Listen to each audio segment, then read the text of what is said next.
Assalamualaikum warahmatullahi wabarakatuh. Selamat bertemu kembali dengan Pak Din. Di sini akan membahas untuk materi fisika kelas 8 yaitu lensa cembung. Nah, kita akan menentukan bagaimana sifat bayangan pada perhitungan lensa cembung. Nah, untuk pembagian kali ini akan Bapak bagi menjadi 3 tahap. Yang pertama, kita harus menentukan atau kita memahami dulu bagaimana pembagian pada lensa cembung. Terus yang kedua yaitu perhitungan pembentukan bayangan pada lensa cembung, dan yang ketiga adalah penentuan sifat bayangan pada lensa cembung, apakah itu diperbesar atau diperkecil. Oke, yang pertama kita akan membahas dulu bagaimana pembagian ruang pada lensa cembung. Nah, di sini ada titik O, yaitu pusat dari lensa cembung. Nah, kita harus memahami dulu kalau yang di atas ini ya, ini garis sumbunya. Di atas itu adalah ruang benda. Ini ada ruang benda 1, ruang benda 2, ruang benda 3, dan ruang benda 4. Yang di atas garis itu adalah ruang benda. Tetapi kalau yang di bawah garis itu adalah ruang bayangan.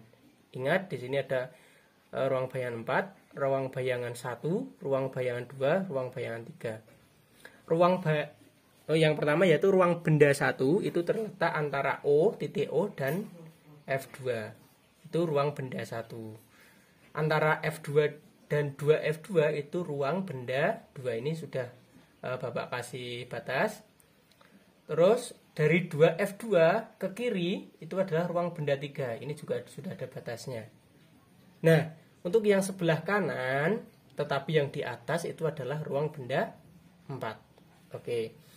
Yang di bawah itu adalah ruang bayangan. Lihat di sini terbalik ya. Di sini jika di sini ruang benda 1, maka di sini ruang bayangan 1. Nah, ini ruang bayangan 4. Nah, ini menyilang. Ini ruang benda 4, di sini ruang bayangan 4. Seperti itu. Jadi ada pembagiannya. Ruang bayangan 1 itu terletak antara F1 dan O. Di sini sudah saya kasih batasnya. Ruang bayangan 2 itu antara F1 dan F2F1. Sudah ada batasnya juga. Dan ruang bayangan 3 itu adalah dari 2F1 ke kanan. Seperti itu. Dan ruang bayangan 4 itu adalah di sebelah kiri tetapi yang bagian bawah gitu. Jadi pembagiannya adalah ruang benda itu di atas, ruang bayangan itu di bawah. Terus untuk sifatnya, ingat jika di sebelah kiri ini ya, itu maya dan tegak. Jika nanti bayangannya terletak di sebelah kiri, maka dia maya dan tegak. Ingat, ini sudah menjadi satu kesatuan. Jika maya, maka dia tegak.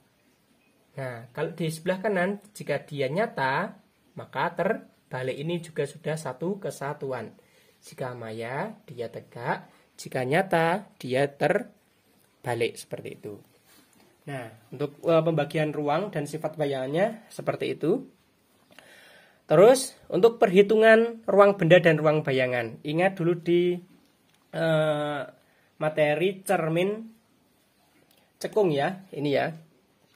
Ini ada angka 5. Nah, itu menandakan bahwa ruang benda ditambah ruang bayangan itu sama dengan 5. Ingat, ruang benda tambah ruang bayangan itu sama dengan 5. Contohnya seperti ini. Misalkan ada benda di ruang 1. Ya. Di sini ruang ini ya, ada benda di ruang benda 1. Maka ruang bayangannya di mana? Ya tinggal 5 kurangi 1. Berarti bayangannya di mana? Di ruang 4. Ruang bayangan 4 di sini. Nah, ini maya dan tegak, maka tidak terbalik, maka tegak bisa di sini, bisa di sini atau di sini. Nah, tinggal nanti diperbesar atau diperkecil. Kita taruh saja di sini ya, misalkan. Nah, di sini. Maka ini kan di ruang 4. Nah, maka bayangannya di sini. Nah, kita tinggal lihat.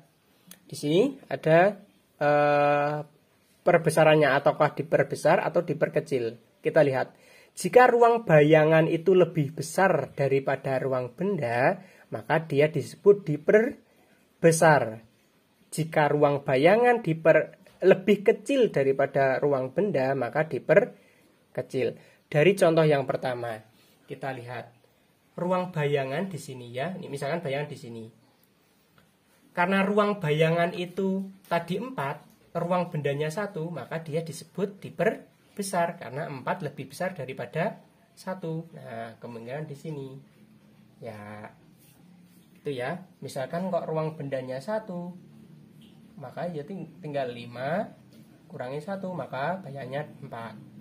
Seperti itu.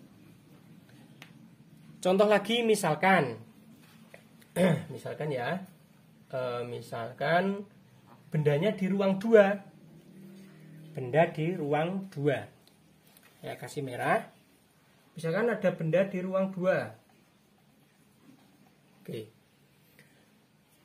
Benda di ruang 2, maka tinggal 5 kurangi 2 sama dengan 3. Oke, kita lihat bayangan di ruang 3. Ruang 3 bayangan. Oh, ternyata di sini ruang bayangan 3. Maka bayangnya di sini. Nyata terbalik. Diperbesar atau diperkecil? Kita lihat. 3 dengan 2 itu diperbesar atau diperkecil? 3 sama 2. Diperbesar atau diperkecil? Ya, lebih besar bayangan. Maka dia diperbesar. Maka dia nyata terbalik, ini sudah satu kesatuan, dan tadi diperbesar. Sip. Nah, jika satu lagi ya, jika contohnya ini ada benda di ruang benda 3. Nah, ruang benda 3, maka kita tinggal hitung saja 3 ya, maka dari ini 5 kurangi 3, maka ketemunya 2. Maka bayangnya di ruang benda 2, ruang bayangan 2. Kita lihat ruang bayangan 2. Oh, ternyata di sini. Di sini ya. Nah, kita lihat ruang bayangannya lebih besar atau lebih kecil dari ruang benda. Ternyata ini 2. Ini 2. Terus yang ruang benda tadi 3, maka lebih kecil. Maka sifatnya adalah nyata terbalik diperkecil. Seperti itu. Nah, itu dari Pak Din. Semoga bermanfaat. Wassalamualaikum warahmatullahi wabarakatuh.